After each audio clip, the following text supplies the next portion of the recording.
आपको बताते चले कि संदेश खाली घटना के मुख्य आरोपी शेख शाहजहां को आज बसीरहाट अदालत में पेश किया गया। अदालत ने सुनवाई के बाद शेख शाहजहां को 10 दिन की पुलिस रिमांड पर भेज दिया है। আমরা বেল চেয়েছি, যেহেতু এটা সাবজুডিস ম্যাটার, এই বিষয়ে আর কিছু বলবো না। কোন গ্রাউন্ডে বেল চাইলেন? কোন গ্রাউন্ডে তা যেহেতু তার সে এইটে ওর নাম ছিল না এবং ডাইরেক্টলি কোনো ইনভলভমেন্ট নেই সেটাও বলেছি। কিন্তু ইডির কেসটা তো নাম রয়েছে, সরাসরি নাম আছে কিন্তু ওনার ইনভলভমেন্টটা জিরো। যাই হোক, সেটা কোর্ট কি অর্ডার দিল? কোর্ট 10 দিন পিসি অ্যালাউ করেছে, 9 নাজার থানাটা তো মামলা নাজার ইডির 9 কমপ্লেন্টটা 10 দিন পিসি অ্যালাউ হয়েছে আর 8 সোন অ্যারেস্টের পিরিয়ডটা অ্যালাউ হয়েছে। হ্যালো হচ্ছে 14 দিনের চেয়েছিলেন কিন্তু 10 দিনের অ্যালাউ হয়েছে।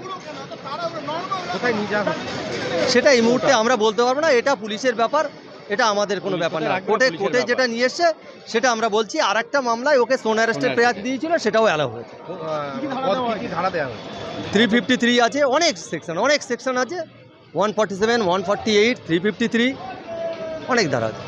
নাম 307। আমি অভিজিৎ বিশ্বাস, শেখ সাবির এবং এই মামলার মূল যিনি আইনজীবী ছিলেন রাজা ভৌমিক।